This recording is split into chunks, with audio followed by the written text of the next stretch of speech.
Right. So an official good afternoon for those of us who are joining in. I am Mr. Samuel Shadrach, the head of the course provider for the Shadrach City Institute. So who we are, we go straight into that, right? We are what you call a registered tertiary level institute. You can take some notes.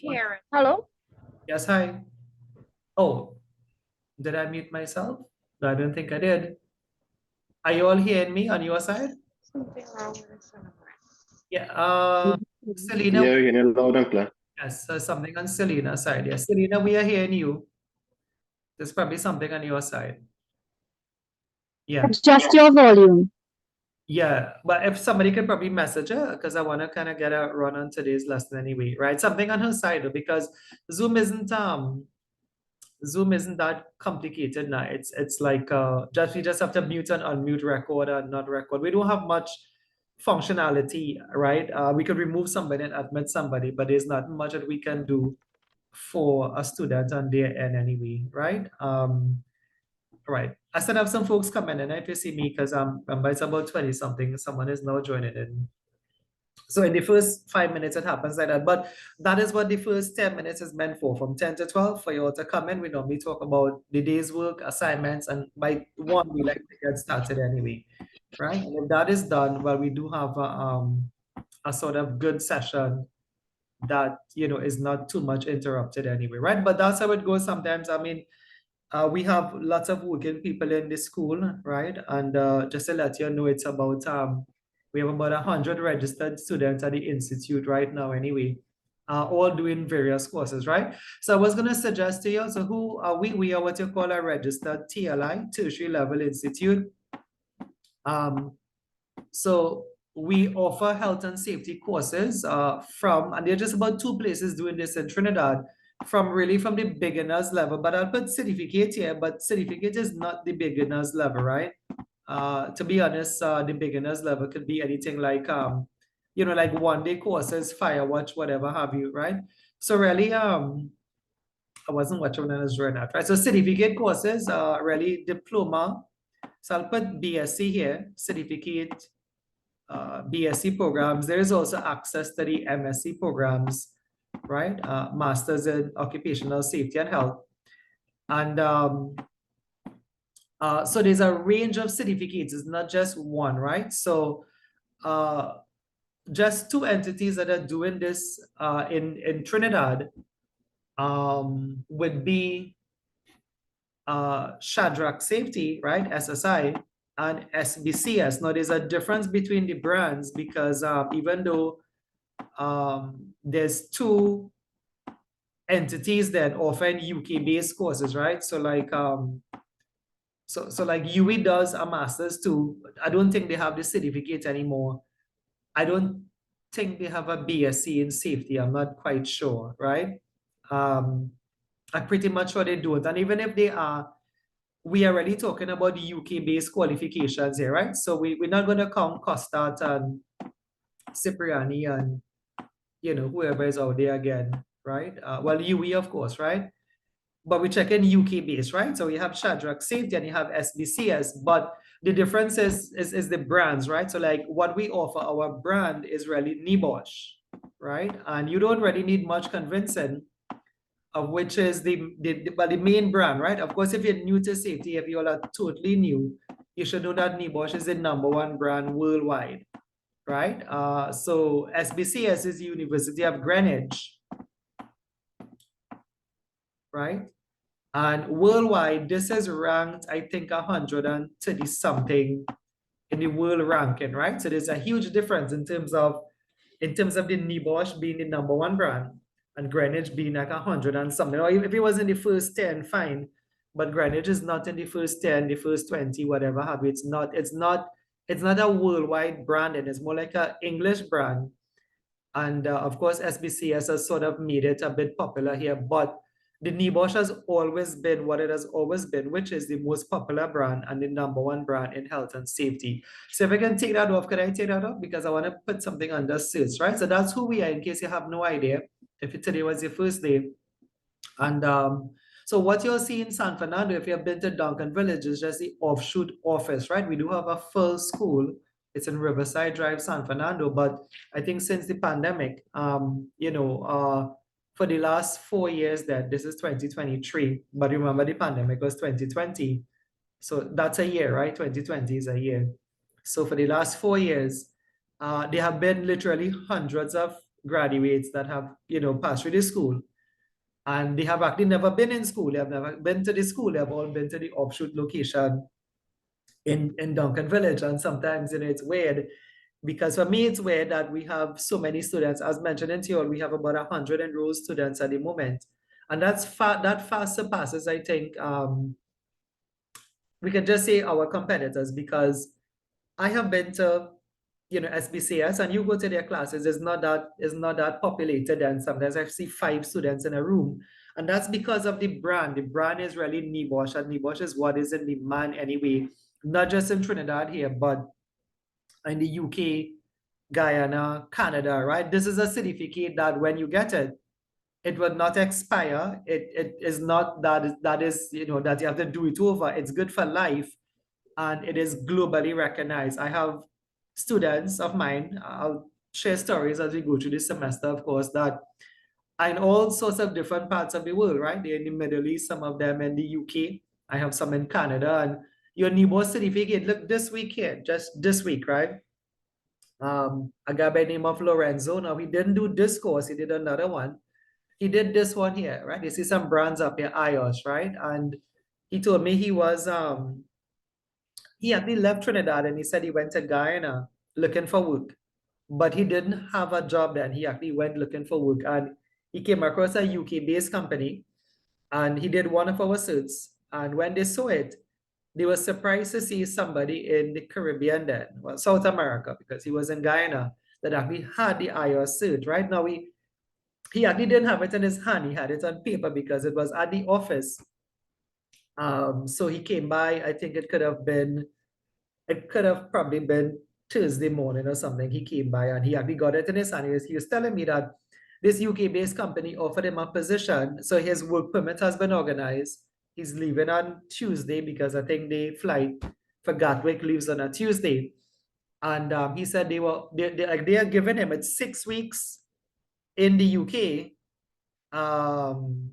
Manchester, 6 weeks in the UK, then 2 weeks in Trinidad, then 6 weeks. So it's a rotation. So I told him that's such a nice rotation because the UK is very nice. It's very nice this time of the year if you all have been there. And NEBOSHs, of course, I'll talk about them in a bit too, and which part they are located, right? And they are giving him, he said £400 a day, right? And that's starting. So that's almost close to $4,000 a day, right? And I can tell you stories of another, like when I say students, though, right, it's not, remember, it's people like you and I, they are big people, but they are now managers, right? Atlantic LNG, they are now managers. I have one who is actually the head of safety for Paria, right? And but this was a story 10 years ago where he actually took his NEBOSH and he went to Qatar, right? And he didn't stay long. He did not stay long. I'm telling you because I know him.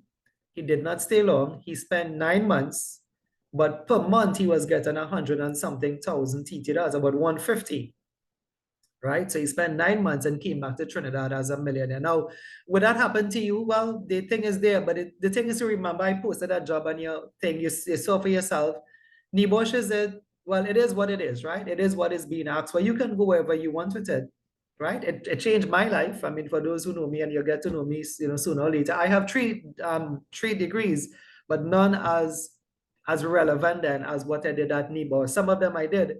One of my degrees, I did it, and I came first in Trinidad. I got a big prize for that. I couldn't get anything to do with it. I couldn't get work with it. I couldn't get any work with it. It was a degree in environmental, right? I couldn't get anything to do with it until I remember one of my lecturers vaguely mentioning NEBOSH. And I was like, I didn't have no idea what that was. I spent 3 years in a degree, graduated first in Trinidad here, right? And couldn't get a work. But it made a difference to me, and those who know me a bit, or those who have heard about Shadrach Safety a bit, that we have been around, like I said, more than a decade now. We do have, we are ranked as the highest course provider in the region, not by me, by NEBOSH, right? NEBOSH is you want to do that. And it's even in other countries too. So like we are still the top in Guyana, we are still the top in Trinidad for the last 10 years running anyway. No one comes close anyway. And that has to do a lot with us, I guess, but it also have a lot to do with you because our pass rates are very high. I don't have it with me here, but the next time you're in the office, one of my students from Trinidad was featured in the NEBOSH graduation ceremony for 2022, right? It's in the graduation booklet, right? It's about the only student they actually featured somebody from Trinidad from our school, right? I actually met her. I did a training. I do consultancy as well. I think I wrote that in the email I sent to you all. So I'm out there working as well in the day and in the week as well. I do office work, but I also do consulting as well for companies for years now, for more than a decade now too. And I was doing a training this Thursday, and I didn't even know this student was there. And I was like, I'm glad to see you because I didn't even know you were working in this company anyway, right? So as you write this down, tertiary level institute, you can take a note that there are many certificates.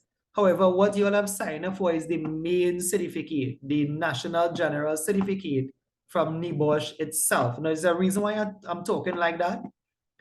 If anybody knows, if you don't know, just ignore it. But this is the main certificate. The reason is that there are many spin-off certificates. Yes, they are knock-off certificates, right? One of them is from the ILO. It's called the International General Certificate, but it's a knockoff of the National General Certificate. In fact, it's not really accredited in the UK, right? It's a course that's shorter than our course, and they don't look at the relevant parts then of legislation like we have in the region here. Normally, if anybody does that ILO spin-off, I don't take them. There's only two places to take them: SPCS to do a BSc, or I will take them to do the NEBOSH diploma, right? But I don't take them, right? I have to put them back on a bridging course because they don't even know the duty of the employer. They don't. After 5 months, they don't know the duty of the employer, right? You don't know the law for PPE. So then what did you do, right? So there are many spin-offs.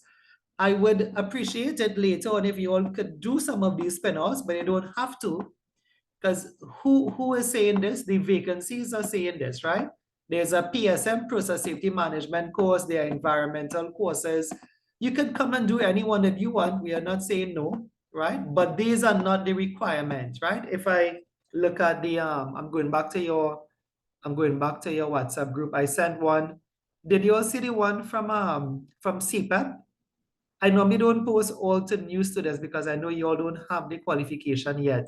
But could somebody, and not if you all want, while I'm talking, if you all could visit the CPAP website, they have a vacancy for 2 safeties, NEBOSH level 3, right? So this is what you're seeing here. This is on your chat itself, right? You see there NEBOSH level 3.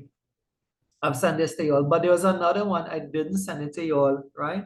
I didn't send it, but you can go look for yourself now. Please go look for yourself. Go on the CPAP page. Just check. I can do it for you now, but I would kind of get distracted. If you all can see it and post it in the chat, I'll appreciate that. And so that you see NEBOSH, then you're not seeing Costard. We are not, and this is in Trinidad. And the funny thing is, NEBOSH is not even here. NEBOSH is not in Trinidad. It's not in the Caribbean, right? So we are seeing, a funny one I saw was Cipriani. Cipriani was advertising for a safety manager, and the requirement was NEBOSH. And I'm like, but that's so wrong, because remember, you all have your own qualification. If you all have your own BSc, right? Why are you all asking for NEBOSH qualification, right? So did you all see this one? Did you all see this one in the chat? Yes? Let me give you a chance to say something a bit. Anyone? Or did you all not look at it? Excuses, Shadrach. I am looking at the chat, but Yeah. I'm not seeing anything with that. Anybody? So am I on the wrong chat then? Actually, so the one is supposed to be D2F. Yes, it's D2F, technical. Yeah. Yeah, D2F, technical, limited, higher health and safety. Now, I don't post much because you see, remember, you all are new. I think I posted another one. Group Protect, there's another one. I don't post because remember you all now doing it, but when you all are finished, and remember we said we do something like job placements for you all as well. This is another one that was sent in the week. Watch it again. This is not, I'm not making it up, you know. You're seeing the NEBOSH certificate, right? You're not seeing Costard certificate. You're not seeing Cipriani certificate. You're seeing NEBOSH certificate, right? And this has been the way it has been. Well, before my time, right? NEBOSH has been around now for more than 40 years, right? I have been in it for about 20 years, right? Part being my own school, part being with another school as well, right? But what the point is here is that we offer a range of qualification, and you all have signed up to do the main one. Feel free when you finish to come and do another one. But this one you're doing is enough to kind of get your foot in the door there. And this one you're doing is enough to sort of, get you into the safety position. And after that, you can decide what you want to do. I haven't put all, I can't put all because there's too many courses there, right? There's risk assessment, there's accident investigation from NEBOSH, there's NEBOSH environmental, NEBOSH process safety, NEBOSH oil and gas. But those are like supplemental to what you see the jobs looking for. Once you finish the level 3, you are qualified then to apply for some of those jobs anyway, right? All right, let me go into this PowerPoint a bit because I told you I didn't want to do too much today. I just want to touch some of it and then we'll move on. But I do want to mention here, I don't know if you want to take something down for me. Let me see if it's on the slide so I'd avoid the writing. Thanks for taking part there, Michelle. I do look at classes to take part in this session, right? So the emergency procedures is what you have at home. In the event of an emergency, please don't wait on me to tell you get up and go. Find your way through your corridor, through your stairs, and possibly get a place of safety. I saw on TikTok there, I don't know how true it is, but somebody sent it in a video that there are a couple of earthquakes around the world. It may sound silly, but I remember actually doing an orientation like this. It was trying to remember what year it was, but it was before the pandemic, right? And immediately after giving the emergency procedures at the building in San Fernando, there was an earthquake, right? Welfare facilities, again, are your home for now, unless we come back to full classes. Feel free to get up anytime and go. Just unmute, of course, your camera and just take off the camera, unmute the mic, of course, right? Or, mute the mic, isn't it? Mute the mic, because your mic's unmute already, right? And you could have, something to eat. It is kind of lunchtime or just after lunch. Not everybody may have the option to eat just around lunchtime anyway. Right? And you can do so. I do welcome you all to turn off the cameras on and off, but you have to keep them on, right? So now if you don't keep them on, I will give you a couple of warning shouts. If it is not on, I would remove you from the session, right? What would happen to you is that you'd have to pick up the recording in the night, right? And so if you have it off now, please turn it on. And just remember the classrooms, you can't take it off if you're having something, you're having something to eat because it's around lunchtime, some water, some tea, or whatever have you. Feel free, just take off your camera and I guess mute your mic and do what you have to do, but don't let it be the whole class, right? Because there's a requirement for this, and I don't know if I'll get to that now because there's so much to talk about, but there's a requirement from the ministry and there's also a requirement from NEBOSH this session have to be recorded, and they do audit stuff like this, right? My number is here. Most of you all would know it because you met me at the office. That is not always the case, right? I mean, there are 2 coordinators at the office, but one of them is on maternity leave. The other one is not there every day. So if you met me, fine. That's not always the case. I had classes that actually never met me at the office, right? But I guess because of the pandemic, I am there. And because of the maternity leave as well, I am there as well. Because the other worker is on maternity leave. Everybody should have this number. The Shadrach Safety Institute at yahoo.com is your main email to email the institute, like your assignments. And of course, the emergency contact numbers, they remain the same, right? So NEBOSH has been around, I told you, for more than 40 years now. In fact, it's been around before that, right? I don't really want to tell you how long. It's been around, I would tell you the years 1945, right? But they were around as another entity. They were around as an entity called IOSH, which was on the logo as well. right? And just about 1979, the president of IOSH decided to form an examination wing to IOSH, right? So that's why you see NEBOSH have the word examination in it. So the brand that is NEBOSH is a spin-off from IOSH, but it takes care of the academics then. That part of IOSH, which is known as NEBOSH, takes care of the academics, right? So academic certificates, in fact, the story goes when they were first founded, they were not even known as NEBOSH, they were just known as NEB, right? But today, we have what is called the National, so I want you to write that down because a lot of people don't know the meaning of NEBOSH, right? The National Examination Board. It's the board really of IOSH, right? The National Examination Board in Occupational Safety and Health.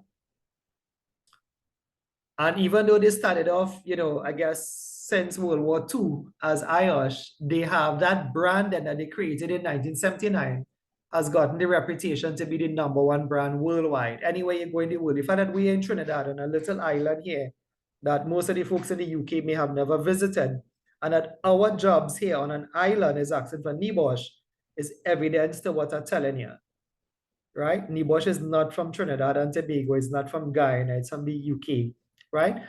So the NEBOSH National General Certificate is a qualification designed to help those with health and safety responsibilities, managers, supervisors, and employee representatives to carry out their organizational duties and function more effectively and to protect the organization they work for. So to be honest with you, remember what I told you, I have decades of students, or 2 decades of students now, right?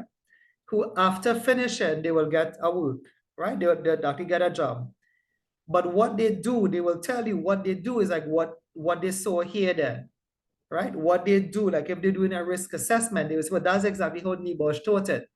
So ideally, that's what you see here. So NEBOSH is very much hands-on, is very much relevant that you can actually look at a company risk assessment and remember when you are doing your risk assessment, right? So it's very much practical in that sense anyway.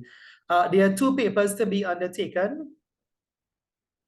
And some of us would have gotten books. Some of us would not have gotten books as yet. I think I still have some at the office. I'm not at the office today. This is actually home for me, right? I'm not at the office now. So if you have books, let's kind of make arrangement with me next week. I do work in the companies as well. I was saying that to you also. I'm not there every day. So make an arrangement and call me, let me know what day you're coming in, and I could be there. Well, I'm not there on a Tuesday for sure, right? And then I do training. This week I was doing training at a company, right? So if I'm out in the companies, I'm not at the office to do, to distribute books then, right? So some of you have gotten books, and what I was saying is that the first book, right? I have mine here, and whether or not you have it, the notes is the same notes, right? So the first book, so you're entitled to a book and you will get your book, right? The first book, this one is called NG1, the Management of Health and Safety. This one is for the exam, right? So there are 2 units. There's actually a risk assessment and there is an exam. So the exam is commonly referred to as an open book exam or OBE. I'll write something on the slide just now, right? On the side. I'm just trying to cover as much slides as I could. So there's one exam, which is an open book exam, and there's one project, which is the risk assessment project, right? I guess we can stick to this. And the paper NG1 comprises of 8 to 10 questions. The marks could vary, right? They are varying the marks. The marks, I'm trying to find another way, I find another word other than vary, right? I was going to tell you the marks are a bit, on the crazy side now, right? What I mean by that is because they have deviated from the traditional 5 marks, 10 marks. We are seeing odd numbers now. You're seeing numbers like 13 marks, 17 marks. I'm not too sure what's the reason for that, but to say it's 10, 20, and to say it's 17, 13 is also wrong because I think that deviation may have been happening, but they may streamline it back then. The point is, you have an exam to do. And we'll talk about marks when we start doing some questions in a bit, right?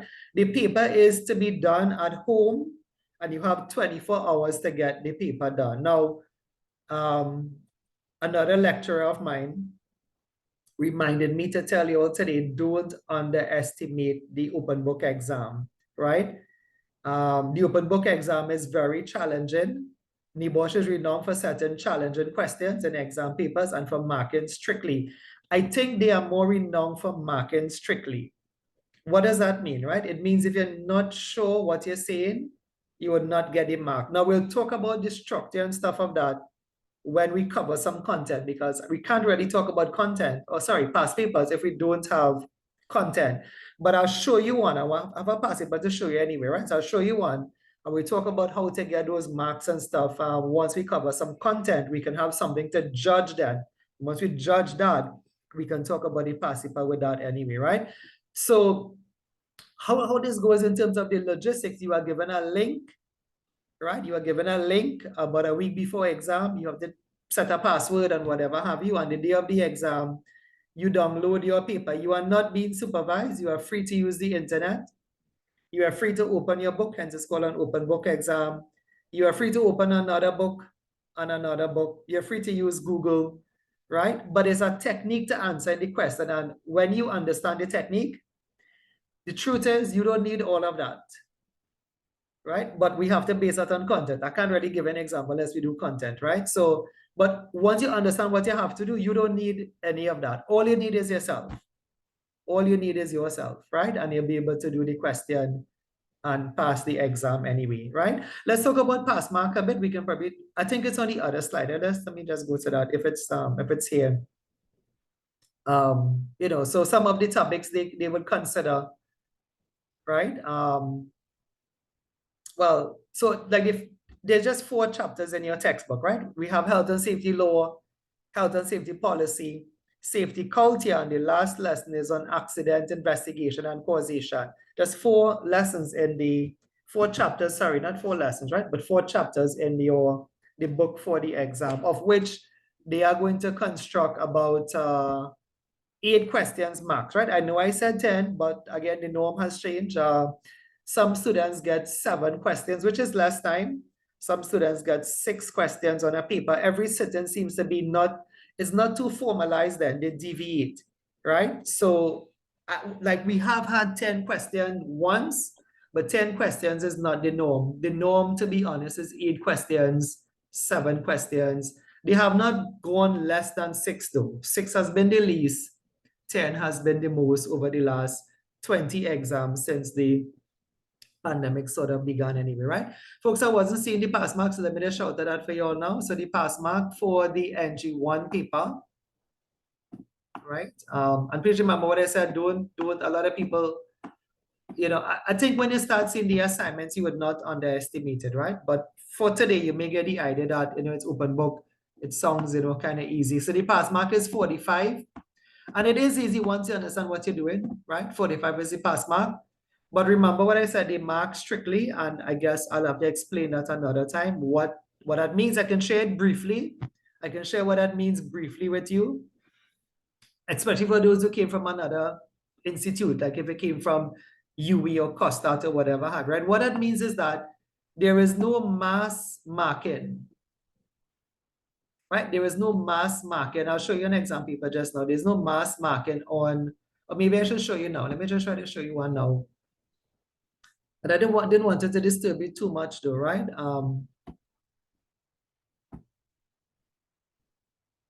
Right, you let me know when you see the passive in the background.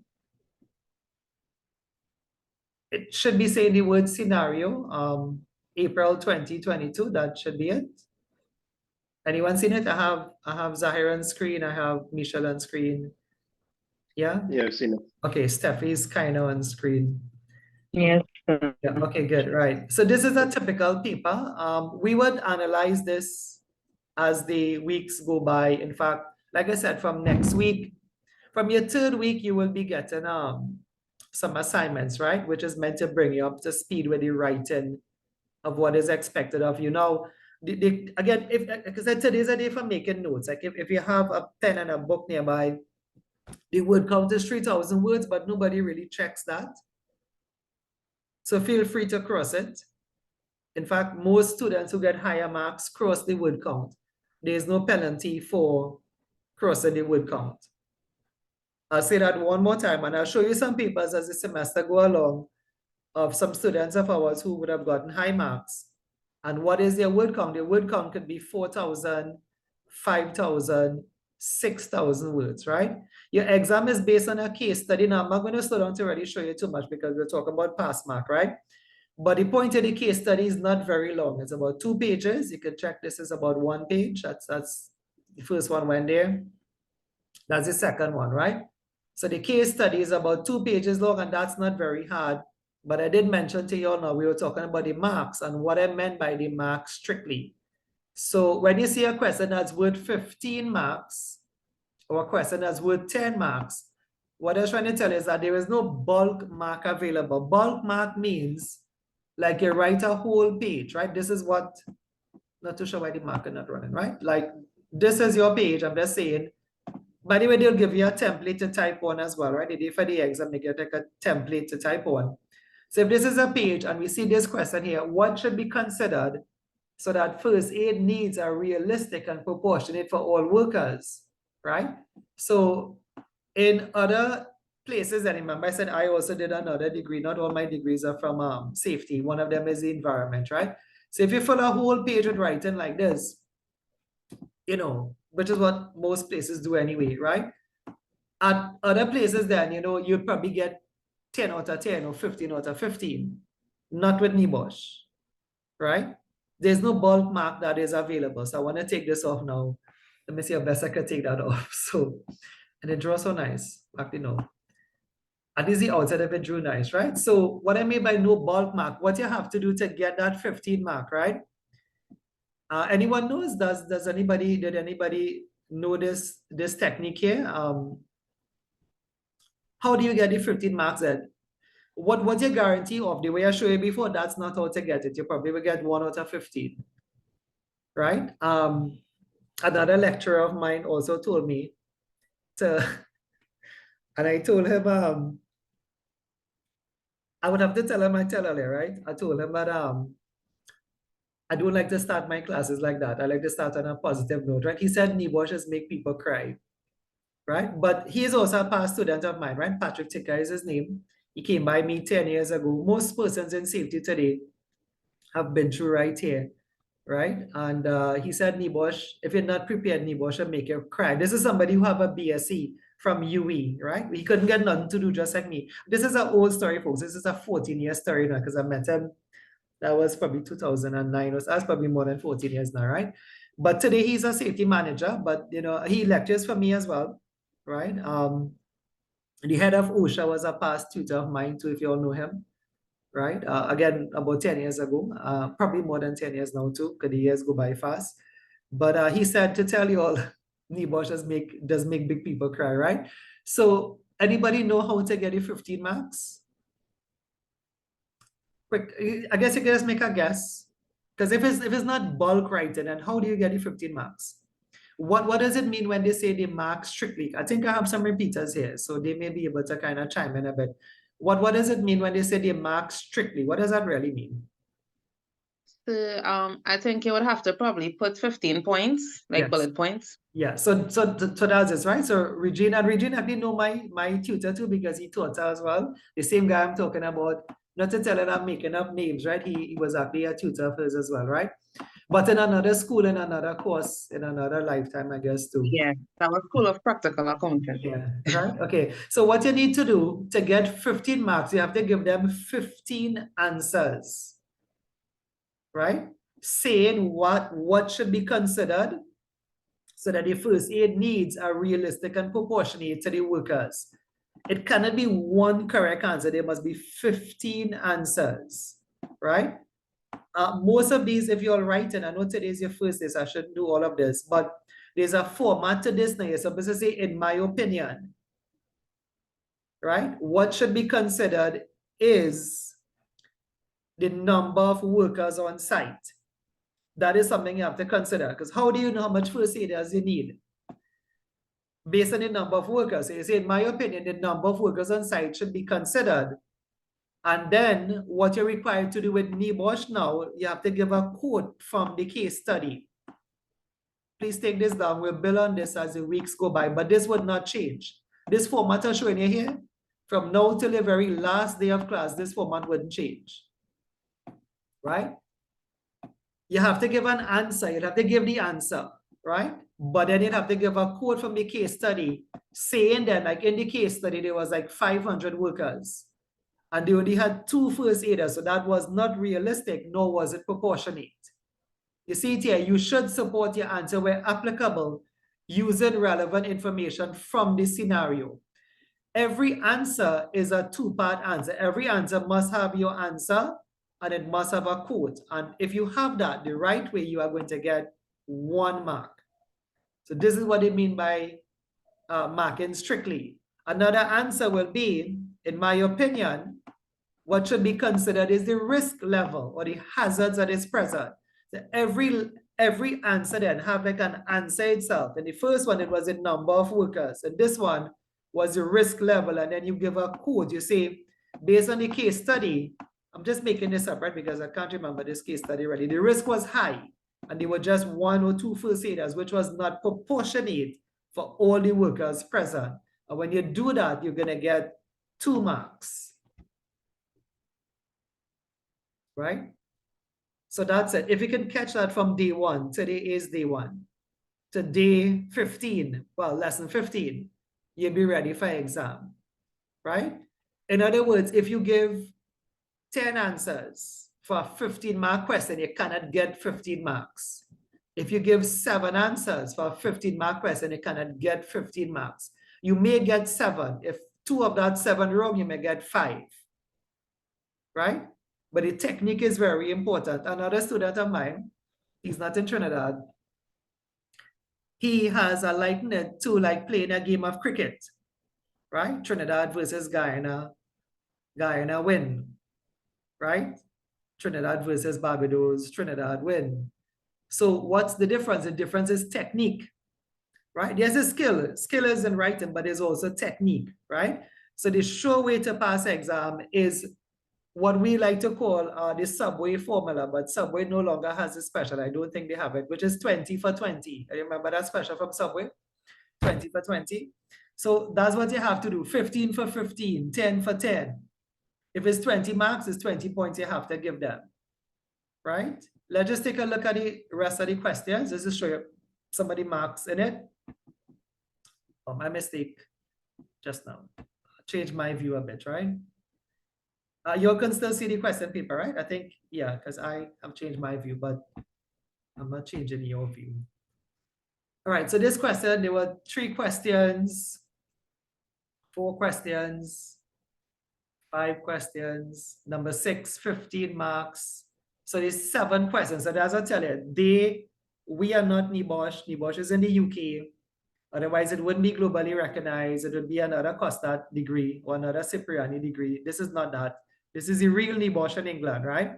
So the paper comes from them. They who set it. We don't know how much questions it have in it. We don't know how the marks are going to be allocated. We have an average, right? I told you before, I saw a paper recently with some really odd numbers. And the 15, of course, is an odd number, but others in 17 and 13, and that didn't seem to make sense. But for me, that's not the norm. But the thing is, if it's 13 marks, they have to give 13 answers. If it's 17 marks, 17 answers, right? So the rule remains the same then. 20 for 20 remains the same anyway, right?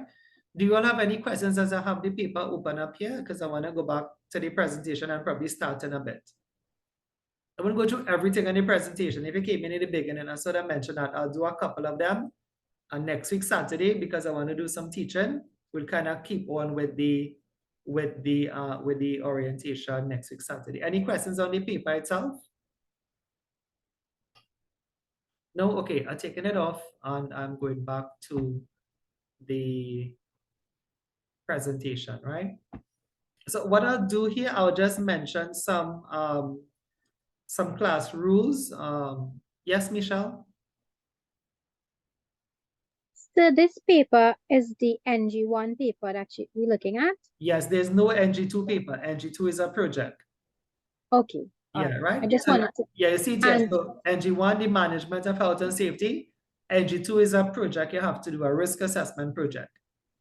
okay. And the questions you said, as we will go through the past papers, you will show us the technique in how to answer them. I kind of just did. I just had to build on that with some Okay. content because the only thing Okay. missing, that format will never change. Answer All and right. quote will never change. But remember, we don't have any content to say to relate it to anything now. So we just Okay. going to relate that to content, right? Like if it was first aid, we can say what to be considered is female workers, right? Like if you have, or persons who are differently abled. So if you have persons who are differently abled or elderly workers, so that's another answer. And you go and you get a quote from the passage with it anyway, right? So normally every week you get an assignment. Thank you, sir. Except in the first week, yes, except in the first week, which is today. All right, so some ground rules. We have a couple more lecturers here. So Patrick Ticker was the lecturer that taught Regine there. We do have some others, but normally what I do, right? Once I give a class to a lecturer, I don't like to change it. So if you all have me, you'll have me for the whole semester, right? If you have Patrick, this is Patrick Ticker, right? So Mr. Ticker, you'll have him for the whole semester. I don't like to change lecturers on anybody, right? I don't change myself. I've been doing this for more than a decade. If I have a class, I have a class. If Mr. Daniel have a class, Mr. Daniel has a class, right? So it's kind of consistent and with that approach anyway, in terms of who you know and who you don't know anyway, right? So about 80% of your classes, right? NEBOSH has asked, how do we handle people who are absent?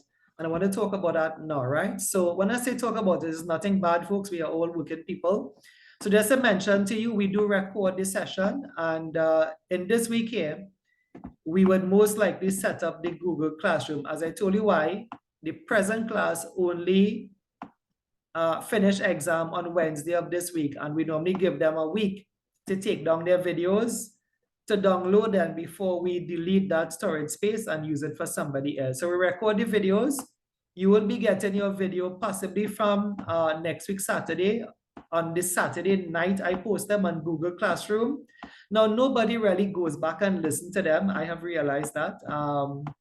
If you were present then, right, you don't really need to go and listen back a video for an hour and a half again. That's up to you. But they come in handy then, you know, like when you're studying for exam 4 or 5 months down the road, they come in handy, right? We also have a YouTube channel I was mentioning to you all. I would love for you all to go and subscribe to it. I think I posted something for you already there. Subscription does nothing for me. I mean, the channel is not, you know, is not monetized. It is far from that. The channel was just meant as a way of putting videos there. Like if somebody, you know, was on YouTube, they could just go on Google, you could just go on YouTube Shadrach Ayush now and you'll see videos. You'll actually see next week class already on there, right? So we have these means of, this is the means that if you are absent that you could get the video looked at, you can have a look at it. We also put it on WhatsApp sometimes, right? So there are a couple of means here that we would have been able to get your video back to you then if you happen to miss a class anyway, right? As I mentioned, all other correspondence is through Shadrach Safety Institute at yahoo.com. If you all subscribe, I would see it. And if you put any comment, I would also see it. So I would know who did it and who didn't, who haven't been using the channel, and the means then that have been provided for you, right?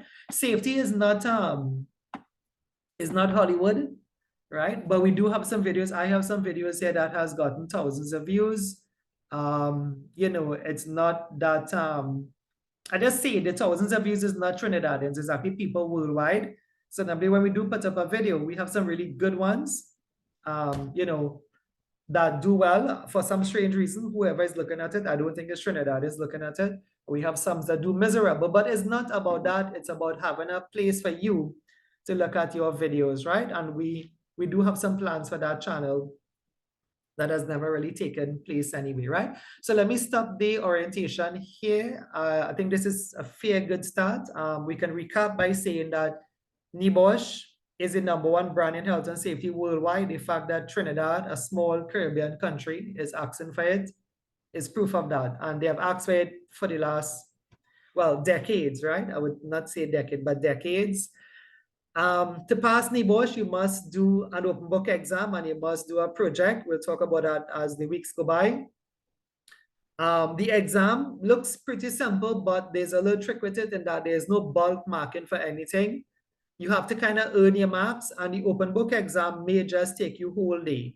That 6 questions may take you whole day, right? So your exam, I think, is scheduled for February 2024. You may have to take a day off. In fact, we advise that. Let me just, it's right in the slide here. Trying to come down to it, right? It's going to be probably the first Wednesday in February, around the 7th of February 2024, right? The first Wednesday, right? I'm not too sure if that's it. I mean, that's the day we put during the week here, so I think that's the first Wednesday. That's your exam day, and you have to, I would advise you to take a day off. No one really finishes this in 4 hours. People do take, believe it or not, people do take till the wee hours of the morning, right? Especially true if you're a slow typer, right? I have put myself through it and I was finished by 4, but students tell me I'm being unfair because I, I would work at a different speed as a student then, right? But, I put myself through it and I was finished by 4. Again, I think it all comes down to techniques at the end of the day anyway, right? A good technique is what you need, right? So before I close up, please remember NEBOSH is in the UK. This is actually a picture here. I'm going to share this with you. I took this picture. This is actually the front of the building. If you were to blow this up and you watch inside it, you'll see the Irish logo there, right? This is, you can blow this up. I had to fit it in the thing now. You can blow this picture up. And this is in Leicestershire. If you all know where that is, you should write it down, because that's where your paper is going for marking. And I normally tell students, if you're a praying person, you can start praying for them now. Leicester is good in football if you're into football. They're not as good at Manchester, of course, but when they win, it's a huge celebration, right? Leicester is a really nice, I have been there. Leicester is a very nice, well, they say county, like how we say, remember we came out of the British, right? How we say, the county of St. Patrick or St. Joseph or Victoria, they say counties there. Like America would say state then. They say the state of Texas, right? The state of New York, but they say counties there. So Leicester is the county above Manchester, right? It's very nice. The population is very nice. I have a couple of students who, there are a couple of students of mine who go and they come back. So it's not just me saying this, right? They go and they come back. The temperature is nice. The environment is nice. So NEBOSH is not in London. Just to let you know, it's not in London. If you are visiting the UK, you're going to have to travel. We could take a flight, but I went with train, with a good couple of trains to get to Leicester. And a lot of students of mine, after the 5 months, some of them, when they go to take vacation, they actually go to the UK as opposed to going to New York, because of what I have shared about Leicester itself, right? So let's make a start. The first part of your book will cover some health and safety definitions. If you have it, it'll be, if not, it's the same definition, folks. Just follow this slide. In fact, that's what we do at the tertiary level. We follow the slides. In fact, you'll soon realize that the slide has probably more information than your book. But if you do have your book, because only 10 persons came by and collected books. Now, not all the books came, just to let you know, I only got 1 shipment that was actually lost, right? I had, I told you we order books 3 months now. Sorry, not 3 months, 3 weeks. But books don't take long to come. Books take 7 days to come, right? So somewhere Tuesday, I started to track down what's happening with these books, and they were lost, right? DHL didn't seem to know where they were. The shipper, which is, the shipper in the UK, didn't seem to know where they were, but I was able to get 3 boxes, right? I still think I have 2 boxes to come in this week here. So you should all get books by Tuesday of this week, right? Keeping my fingers crossed, right? It was so difficult to track it though, because they use different couriers from the UK to what DHL and is not who they had used. They used something called Team Global, right? Which was a kind of funny courier to me anyway, right? Anyway, on your definitions, we have what is health. If you want to look at your book, quantum health, safety, and welfare, we're going to touch those 3. And then we're going to go on to some further definitions that is not in the book. And I'll tell you why I'm doing it like that, because, well, I'll tell you in a bit, right? Why just are doing the rest of definitions as well. So what is health? They say health is the protection of our bodies and mind and the minds of people from illnesses resulting from the materials, processes, or procedures used in the workplace. So let's stop and read it again, right? So the protection of, our bodies and the mind of people from illnesses resulting from the materials. Think about dust, asbestos, processes, and also procedures used in the workplace. When you look at this definition, right, what you'll realize is that the definition covers both what is on the other slides. I'm kind of trying to sell it, right? So the definition covers both physiological, that health is concerned with protecting your physical body, right? So, we have the hard hats, the safety shoes, right? The safety glasses, the goggles, the coveralls. So then those things protect your physical body. But when you read the definition for health, they say it also protects the mind. So what I'm trying to get here is that health is both physiological but psychological, or PPE cannot cover your mind.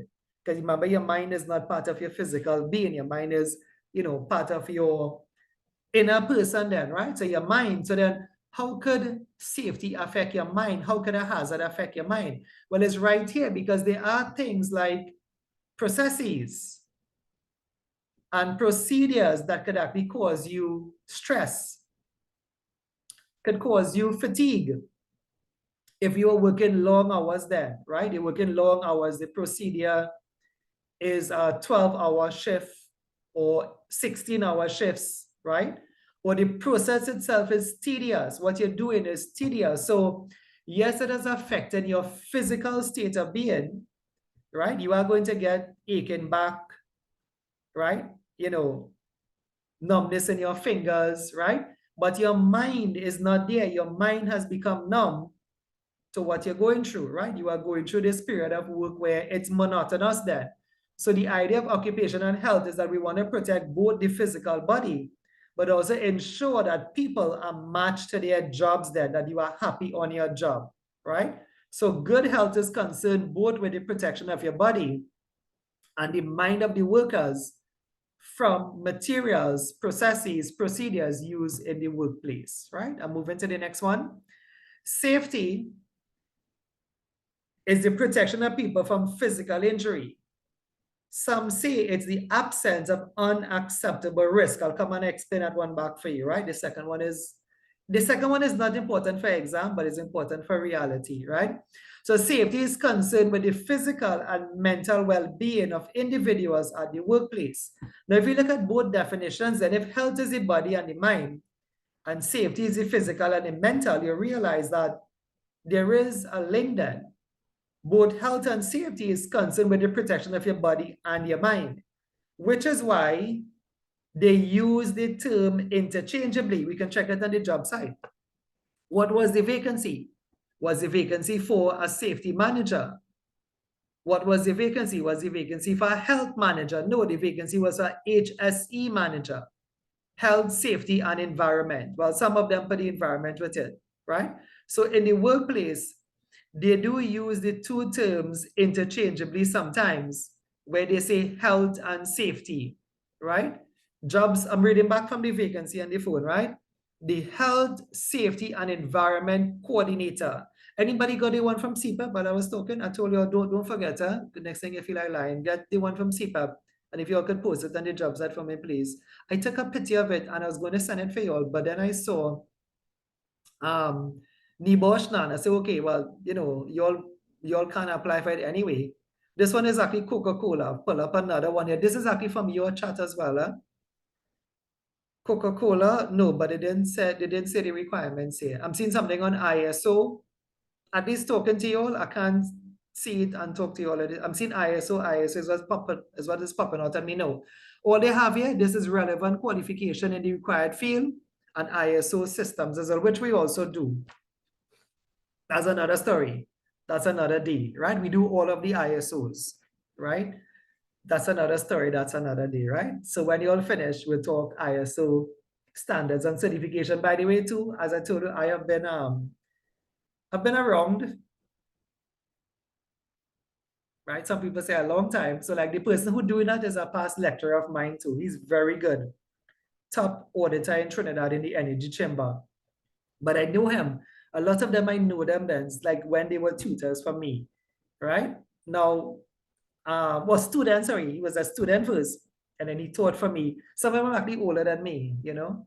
But you know, I started off teaching pretty young. That's another story too, right? But ISO, there are just two ISO approved centers in Trinidad. One is CIQ, the other one is this guy, right? And he is cheaper by far, right, than CIQ, right? So you actually find that here. So do you all know too that even though this is the #1 NEBOSH center, we have been around the longest, do you know that NEBOSH is cheaper here?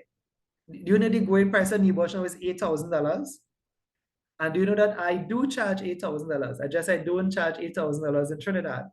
I charge $8,500 in Guyana, but I don't charge, I haven't bring my prices up because I don't think I need to as yet, right? I have been doing this for quite a long time. I'm also kind of on the ground, those who know me, with the market value of the course, right? But NEBOSH worldwide is much more expensive than what you get it here as for.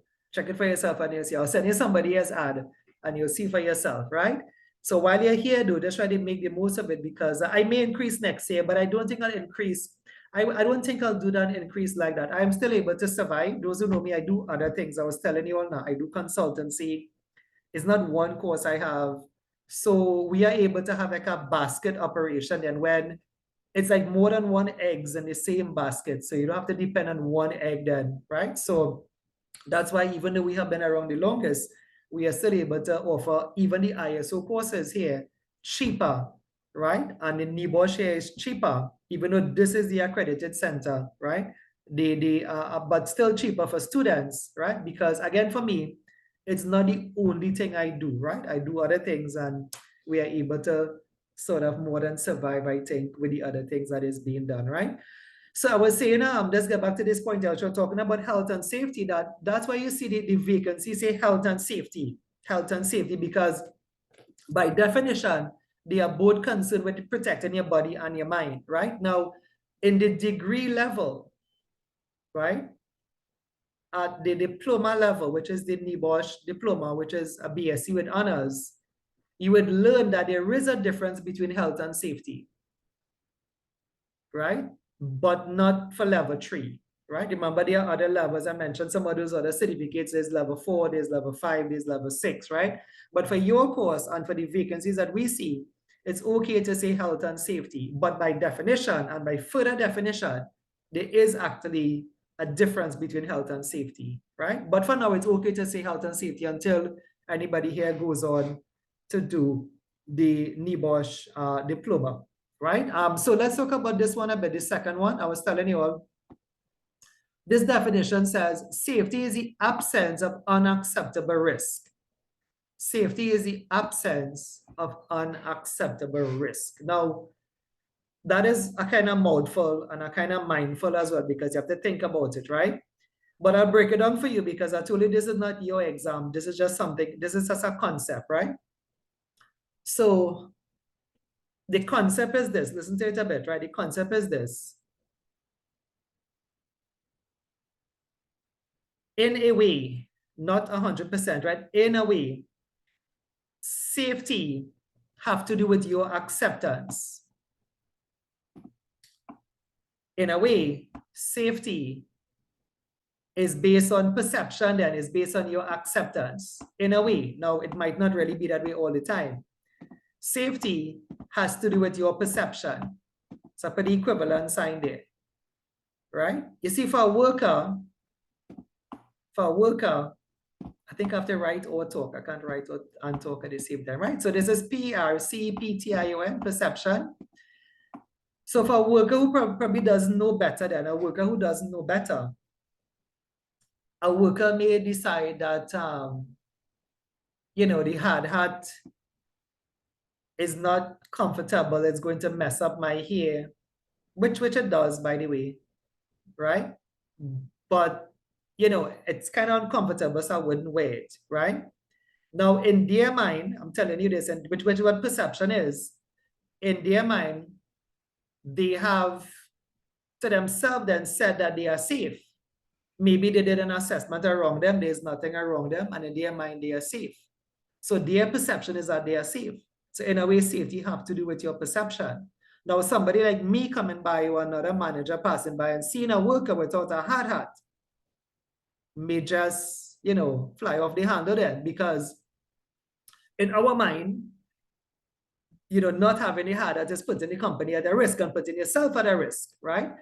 And so, a safety manager may, go in a fit of rage then to tell you, well, why it is you don't have on your hard hat, right? You understand this point that it is a matter of perception. Maybe we can use another example. Let's use a non-safety example, right? A non-safety, I'll use two non-safety examples. So a non-safety example is if you have decided to cross the road and you are pretty good on your feet, you are not athletic, but average, and you see a car coming or a van or a truck, it's about 100 meters away. That's about 3 light poles, the distance of 3 light poles, right? So you could go across, right? So you tell yourself, yes, you are going across. Now, again, you see this, it's a matter of perception. You have accepted the risk then. So if you accept the risk, this is what I'm saying about perception. If you accept the risk, to you it is seen to be safe. Now, another person looking at that, right? Let's say a mature person looking at that will say, another person will say, I would never run across the road in front of a car. Now it's 3 light poles away, right? But I would never do that. So it's a matter of acceptance. The person who did it, to them, they didn't see a problem with it, right? To them, it was safe. This supposed to be safe here, right? It was safety, TY here, right? So to them, it was safe. But perhaps maybe to somebody's parents, somebody's grandmom, grandfather, they would say, why did you do that? Because that's so unsafe. So you understand the point? It have to do with your perception, right? Now, I said to an extent, because remember what is happening is actually unsafe in itself. Think about what I'm telling you, right? The person without the hard hat, that is actually unsafe. But it still is a matter of acceptance then, right? There is a certain element of it that is based on your perception, but there's an element of it that is not based on your perception, right? And that's just how it is anyway, right? Safety, somebody then will actually go up on a ladder, which is a common thing in Trinidad. We go up on ladders for picking fruits, for doing anything else, and you wouldn't foot the ladder. You wouldn't have somebody hold the ladder. Unless you fall off the ladder, then you'll say it's unsafe, right? So the person that's on the ladder would say it's safe for them. Somebody like me passing by would say that's very unsafe. But the act itself is unsafe. That doesn't change the fact that safety is a matter of acceptance, right? There's a part of it that have to do with your perception. There's a part of it that is not, right? Let me share a last one with you. This is not a nice story. It's not a nice story. I have a lot of unnice stories that are not nice, but I'll tell you them as we go through. But this one is this week. This one is this week, right? So I normally tell anybody that wants to go out. I know this is a bad thing I'm saying here. Be careful in Trinidad. Anybody who know me know that. I would say go out in Canada, go out in England, go out in Grenada. When you're going out in Trinidad, it's a matter of safety for you. It's a matter of perception, right? And just about a week ago, I was telling someone, just be careful, like when you're going out, because there's a lot of crime in Trinidad. If you go to Grenada, folks, Grenada is just 35 minutes from here. You don't get what we get here. If you go to Barbados, which is about 35 minutes, 40 minutes from here as well. I'm telling you, I can tell you the stories, people's lives are not on the line, right? I have students of mine who come back from the UK. One of them came back recently. I was telling you about him, right? He was like, sir, the whole place, I have no crime in it. He said he wasn't fearful for his life. People are friendly, not over friendly, but they are friendly right in Grenada, right? Trinidad is a different mentality, right? And I was telling somebody that, and you know what happened? You also did news last night. I don't know if you saw the news last night. There was a shooting in Tobago. Yes, Tobago had a shooting, right? And a young lady who was out, she was not part of anything. She was just like a patron in a, just right by Skewers, if you know where Skewers is there. just along the road there, the young lady was shot and killed.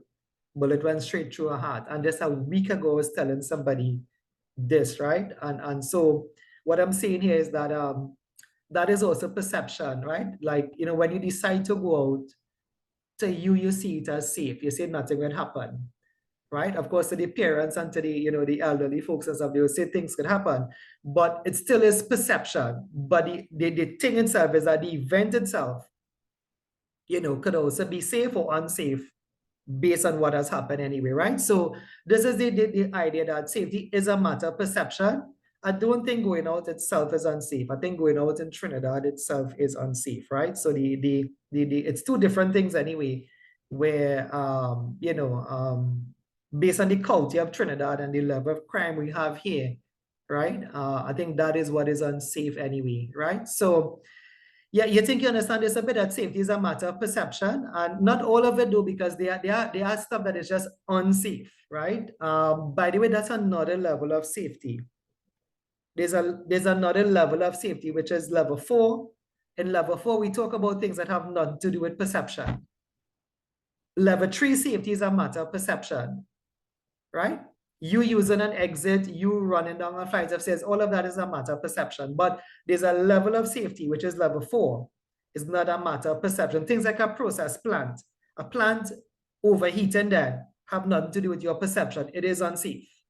A vessel then that's overheating, a vessel that's about to overflow, a tank about to overflow, have nothing to do with your perception. But this level of safety, level 3, it have things to do with your perception in it. A forklift driver could be speeding and not knowing that he's doing the wrong thing. So in level 3, there's a matter of perception involved in health and safety, right? But as you go up the levels, like level 4, level 5, if you go on to do the NEBOSH diploma, right? Then we don't talk about perception. We look back at these days as if these were like ABC days, as this is your first safety course now, right? We look back at these things, oh, that was level 3, right? That was level 3 back then. But really and truly, in level 3, it is perception, but as you go up or as you get any more complicated processes, it's not up to your perception, right? What is welfare? Welfare is the provision of facilities to maintain the health and well-being of individuals at the workplace. It includes washing and sanitation arrangements, the provision of drinking water, heating, lighting, etc. So there's no real question on welfare. I think we all know what welfare is. Welfare is all of those things that make us happy. If you wanted to put anything here, you could put temperature. Temperature is a part of welfare as well. Trinidad is so hot these days. Guyana is hot as well too. Tobago is hot as well too. So it's not just Trinidad, right? But temperature, humidity, even things like hand sanitizers, the temperature gun, all of those things that we came out through the pandemic, all of those things were meant to be welfare facility, right? If you're on a process plant, things like an eye wash station will be classed as welfare facilities, right? So it's not just what you're seeing there alone, right? Okay, so I have some other definitions. You'll have to look at this slide for this. It is not in the book. All on the slides, right? So why I did this, what I did here, I did a lesson that had all the major definitions in there.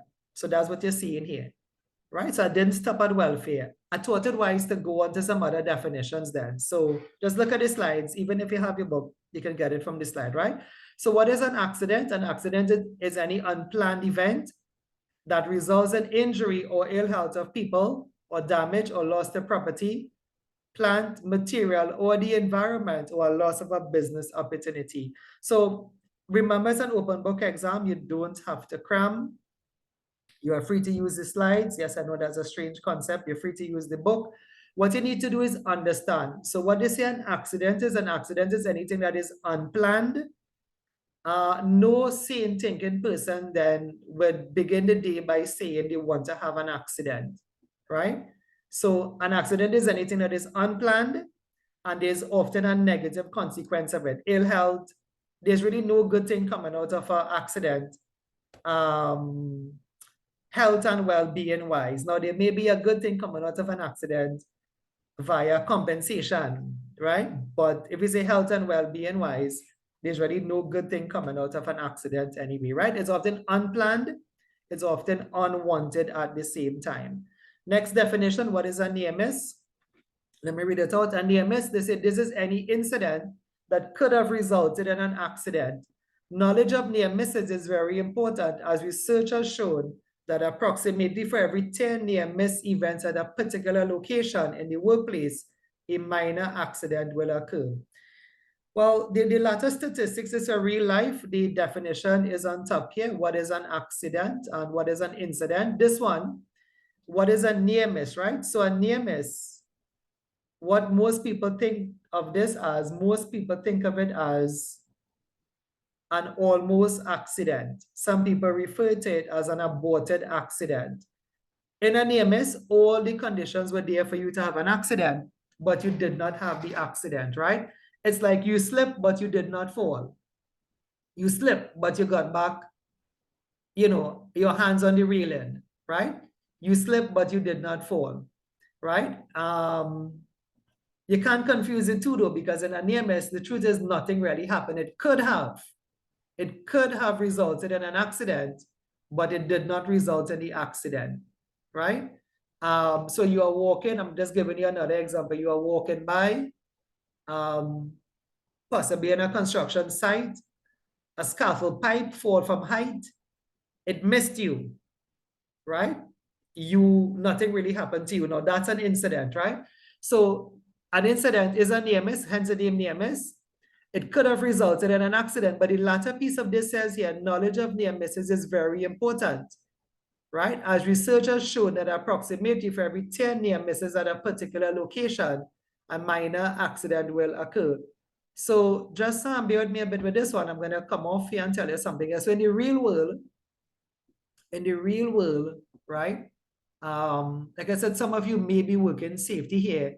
They collect both types of data for the month. I don't know if you all know this. For the month, all safety, well, all companies, not really safety company, all companies record how many accidents they have, how many near misses they have, etc. Right? Anyone knows the name of that document that it is featured on? When you capture for the month, how much accidents, how much near misses you have? There's actually a name to it. We'll come across it as we go through the course. Let's put September here, but it's a running total, meaning that you'll have August before, you know, there'll be August and July and stuff before. Anyone knows the name of that document? That is safety. So you would have to fill this out when you get into a company. All safeties do it. You record how much accidents you have, how much near misses you have for the months that roll by for the year then. Anyone? Afternoon, sir. Say it, yeah. I am not safety, but is it a risk assessment form? No, it's not a risk assessment form. That's a nice guess though, because you know risk assessment is one of the main things that the safety do. But this document that is updated on a monthly basis, my marker seems to be running away. It starts with a K. Anyone knows it? K. Well, it's actually 3 letters. It's actually not a word. I mean, it is a word, but KPI. yeah, most people call it KPI, right? The KPI sheet, which stands for the key performance indicators. Yeah, we'll come across this in lesson 4, but that's a long time. But I was just trying to tell you that, I'm trying to tell you the importance of this one, right? So what happens is that if you are waiting then to record accidents, you may just get 0. But the near misses may have been 30. Right? So just gonna pause and tell you something here. Most companies, there's a greater emphasis on recording near misses than on accidents. I'll say that again, folks. There's a greater emphasis on recording near misses than accidents. You see, by the time you reach an accident, it's too late. So all the companies that you have heard about, all the companies in the energy industry, they record near misses. Now, why do they record near misses? You see, the near miss is all the conditions for the accident, but without the accident. So if you could figure out what was the cause, why did the scaffold pipe fall from the scaffold? Well, many of us would know why. If you don't know, I'll tell you now, right? Well, I can tell you now. So you record the causes. The causes could have been it didn't have a toe board. A toe board, toe like your big toe. Toe boards is something on top of a scaffold to prevent things from rolling off. It's like an edge protection, right? If they didn't set up the edge protection, now this time when it happened, nothing happened. The pipe fall, no one was injured. But you could figure the cause. The cause was that the toe board wasn't erected properly or whatever have you, right? So if you can fix that here, then you prevent an accident from occurring, right? So knowledge of near misses is very important for the company, way more important than accident data, right? I wanted to tell you what I mean by, I don't saying very important, sometimes, may just go over your head. What do I mean by very important? Well, companies actually give money. They give vouchers. They give a reward for the person or for the department that records the most amount of near misses. This is actually part of what we do in Trinidad and Tobago. It's part of a management system we have called STO. STO actually requires this, right? When I mean required, you have to document it. Like if you're giving Frank $500 for the month or $1,500, like when you're going through this thing called STO. Anyone knows what STO means, by the way? STO is the most common, folks, you're already beginners, right? STO is the most common safety management system we have in Trinidad. If you go through those job requirements, you're probably going to come across something with STO on it. STO stands for safe to work. You can write it down because this is what we use in Trinidad and Tobago here, right? If you don't know what STO is, maybe the best way I could tell you, it's a local ISO. It's a local ISO, but it's more brutal than ISO. I'll explain it another time, right? ISO is like a walk in the park compared to STO. STO is a monster. That's what people describe it. Why is it a monster? What STO asks for, you have to give them. And this is something they ask for. If the Energy Chamber of Trinidad and Tobago is the one who do the audits for this, if the auditor was to come, this is element one of the audit, right? They will ask you, what reward have you given for safe practices? Like people who report near misses, right? If you say you give money, you have to bring the vouchers that the person received. They give a reward. That's why it's a big thing. As I'm telling you, right? When I say it's very important, it's not to put words on it. It is important in terms of money, recognition, and they have to do this in order to get what is called a STO certificate. If you don't know what a STO certificate is, think of it as an ISO certificate. If these companies don't have it, they cannot get a tender. You could be who you are, NEBOSH, G&B, whoever you all know, right? Well, Fab, whoever all you know, they have to be STO certified in this country, right? If they don't have it, you cannot get a tender. You're out on the breadline. So when we say very important, we mean very important. And this is not if, remember, I do this, I told you I do this during the week, I do consulting. These are things that I ask for. All auditors ask for the same thing because we have a checklist of things to ask for. Reward and recognition is one of them, right? So hopefully you got the point. I just want to make a point because this is reality now. It's not just exam, but it's also reality. Anyone knows how do they capture their near misses? If there's this big, massive emphasis on reporting near misses, because the more near miss you capture, you can prevent a major accident, right? Anyone knows how they capture it? How do we expect Frank in the machine shop to record a near miss? How do we expect him to do it? What is the nitty-gritty of it? How is he going to get his $500? And if he wants to record, if he sees, Tom speeding the forklift, or you see, somebody is doing something unsafe, how does he go on to record the near misses? Anyone knows the answer for that? Because this is something that you'll be facing in a day-to-day job in safety. You remember what I tell you, what I teach you here, when you go to the company, it's just what you learn here to what you have to do there. Anyone knows how would we expect the common man in the company to record these near misses? Observation card. Very good. There's something called a safety observation card. It is really a card. It's like a pocket-sized card. Let me see what you'll put in the chat. Yes. Okay. Now, Steffi. The fact that you say this means that you know something in safety. Because you wouldn't put this here if you didn't know what this was. What does SOAR mean? I don't know if she have a mic. Maybe she doesn't have a mic. Is your Steffi put SOAR, S-O-A-R? That means Steffi knows something in safety. Because what happened, every company, They have a variation of it there. There are some companies like BP, they just call it a stop card, S-T-O-P. This is the most common version of it, a stop card. You can go online and just download one now if you want, a stop card, right? Steffi can come back and tell us the meaning of so. While I was at Massey, yes, I was a safety professional for Massey. If I didn't put that on the email, I think I did. I think I told you that, right? We had called it a SCAR, S-C-A-R, a SCAR card. It is literally like a card where you can just pull off from the wall, like a pocket envelope, and you fill it out. But at Massey, we used to call it a SCAR card. The SCAR had stood for stop, check, act, and report. So the man or the woman that filled out the most of that was going to get $1,500. Stop, check, act, and report. Steffi's back up. I wanted to know what this so stands for, though, because first time I hear so. Anybody know of anything like that? The most common version though is stop, S-T-O-P. The stop card is the approved card that kind of started this drive and reported near misses anyway. Right? Stop. Okay, Steffi may have not said anything about it. Okay, I'm cleaning this slide a bit. Hopefully you'll get it a bit, right? Let me just try to put in one more again. And one or two more, right? Okay. Yes, Michelle? So what is the meaning of stop? No, I don't think stop. I think that just stop me, just stop and well, take action. Oh, I thought it was an acronym. Yeah, no, that Sorry. one doesn't have an acronym. Yeah.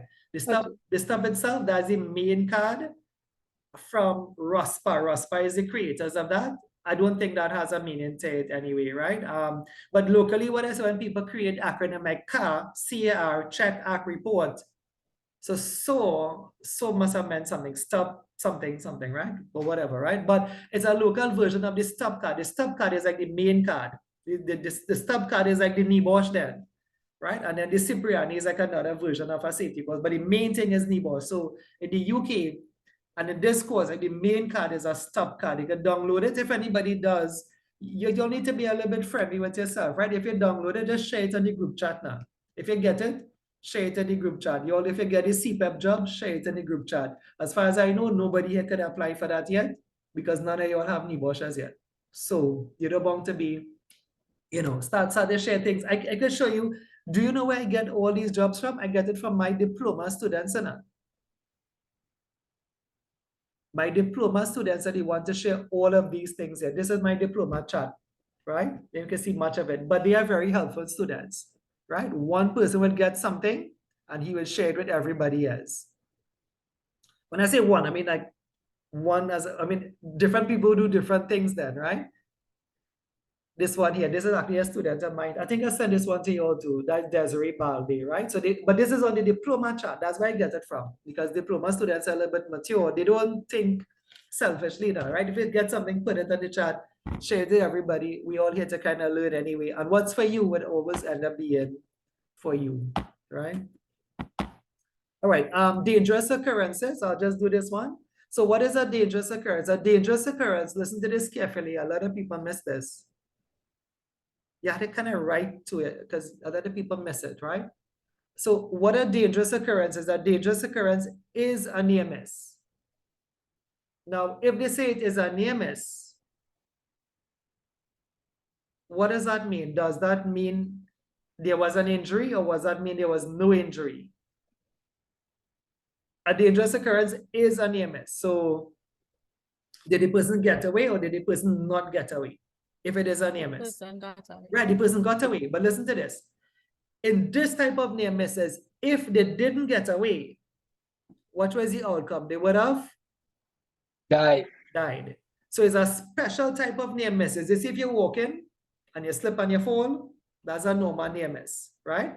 But like if you're in what happened this week, I'll tell you something that happened this week. But I use this as the example, right? If somebody was in a tank, which they were in Proman, and there was a nitrogen leak, right? That is a dangerous occurrence. Because if they didn't get away, they would have lost their life. The outcome of nitrogen asphyxiation then is death, right? So it's a class of near misses that is not meant for the everyday near misses, right? housekeeping and thing is near miss. Your foot get tangled up in a cord, that's a normal near miss, right? But your foot tangled up in, or you're in a tank, let's say you're in a vessel, and your oxygen, cord get tangled, right? Now, it starts to release. Those of us who know, if you're in a vessel, you're supposed to have more than one supply of oxygen. So you have your secondary supply of oxygen, which is like a tank. They look, well, they're bigger than a water bottle, but some of them, they have them strapped on them with Velcro. So you can take off your 2 secondary tanks and breathe, right? Now, that's a dangerous occurrence because now you got away. It is a near miss, but if you didn't get away in the vessel and in the Proman thing here, you would have been dead, right? So that's a different type of near misses. It's referred to as a dangerous occurrence, right? It's one in which you could have led to serious injury or the loss of life anyway, right? You can think of it like that. Just think of it like this, like, God forbid this example, I shouldn't probably use this one. So let's just say somebody that you don't know was involved in a fender bender, a slight accident. You could just take some compound and rub it off, right? Nothing too bad, right? That slight of a scrape, right? Now you can think of that as a normal near miss, right? In that you probably averted a big accident. But if there was a full accident and a vehicle overturned, but the person was unharmed, you could think of that as a dangerous occurrence, because if it happened any other way, the vehicle rolled over with them, but they managed to get out without a scrape. You could think of that one as a dangerous occurrence, because if it had happened any other way, right, the police may have been on the scene, they would have said, how did you get out? Because anybody else that would have gone through that would have been dead, but you got out without a scrape. That's not quite a dangerous occurrence. I'm just saying, in reality, you can think of that as a bigger example of a near miss then. So that latter one may serve as a dangerous occurrence, whereas the accident you almost avoided with the car could be, a near miss anyway, right? Folks, we'll have to stop here based on the time. Next week, we're going to take it off right here. Now, this one here is important to what is a hazard and what is risk. This is important. And then we're going to go into, if you have your books, those of us who have it, I'll just show you on screen here too. Now, the notes are here. I'm telling you, right? That's what you saw today. The notes are here. The notes are in your book, right? You often find there's more notes on the teacher's slide than on the book anyway. But when we come back next week, we're going to finish up that definition. And then it's the same heading there, the moral reason for managing health and safety. So we should finish that. Now, when we finish this one, we can look at a past paper, because this is like where it starts to get out of the definitions then, right? This is legal. This is financial. Somebody told me they read up the whole PowerPoint, which is good. Feel free to do that. One of the things at NEBOSH, you'll realize the words are heavy, right? The words don't, it's an easy read. It's an easy read, but the understanding, it's heavy on the understanding. Like, what was the meaning of unacceptable risk, right? Like, if you accept something, it seems to be safe, right? So the meaning is a bit heavy. And of the 4 chapters, by the way, chapter 1 is seen to be the hardest of all the chapters, right? But chapter 1 does have a lot of exam questions on it, right? Which we will get to once we put some content behind us, right? Let me call the roll. So how we do the roll, I'm gonna just put back up the past paper here if anybody wanna have a look. You'll get enough, right? You'll get enough when we start and when we have our content and stuff, right? You'll get enough when that time comes. In fact, you'll get too much, you'll see how much of you all, normally I'll tell you what happens. So hopefully this is what doesn't happen. But I have registers around me for 2 other classes that can prove it. Normally, the first assignment, everybody does it. Second assignment, everybody does it. By the 3rd one, people start dropping down on the assignment then, right? Coming up to the end of the course, people start back doing the assignments and whatever have you, right? But hopefully you all are different. Class assignments is actually meant to help you. Just take a note of that. Today is no assignments though, but from next week there will be an assignment. It's not for marks, right? The class assignments don't go towards your final mark. You only assess it 1 open book exam, 1 project at the end of the course, right? Before I call the roll, do you have any questions? So it was a kind of long day, but all days are like that. We started off about 10 to 1 today. We did a bit of orientation. Who we are, who NEBOSH is, how long they have been around, the structure of the exam, how they mark, right? We talked a little bit about class rules and stuff like that, how to get your video and cameras and, you know, mics and whatever have you, right? We're gonna add a bit to it next week again. Anybody can remember which part NEBOSH is located? Which part is NEBOSH located again? Could you remember the name of the place? Leicestershire. Right, Leicestershire. Yeah, you can say Leicester, but everything in, like even Manchester, if you're across it, they say Manchestershire. Everything is Shire for them, right? But it's really Leicester. But I want you all to, and one of these days I'll show you a video. I want you all to have a look at it because sometimes when you see you all don't see it, you don't know where your paper going. You feel your paper going off in space somewhere. No, it's not going in space, right? It's going to Leicester, and there are real people there going to market paper. NEBOSH is also located in Leicester. You can Google that now. IOSH is also located in Leicester. You can Google that as well, right? I was telling you all how the register goes is once you hear your name, you say present and you can leave, and the last person will remain here with me. If on any Saturday you have any questions, all you can do is message me. I actually haven't looked at the phone in a long time. You can message me if you have any questions. We can stay back and we discuss those questions one-on-one anyway, right? So what day, excuse me, what day the office will be open in this week? What you have to do is call the day that you're coming. I can tell you for sure it's not open on Tuesday. No, it's open, it's open Tuesday morning until 10 o'clock because I normally leave the office like 10 to go to the companies. Okay, right? no problem. But with me then, like work will pop up, you know, like a company will call like Tuesday here. Wednesday a company called to do training on Thursday. So, you know, I went to do that training on Thursday, right? So that's what happens for me. So the day before you come, just call, or the day you're going to come, call, like early in the morning, 7 o'clock or whatever, and I'll see how that day goes to get the books to you anyway, right? Okay, once I hear your name, like I said, just say present and I can leave, right? Alim Hussein.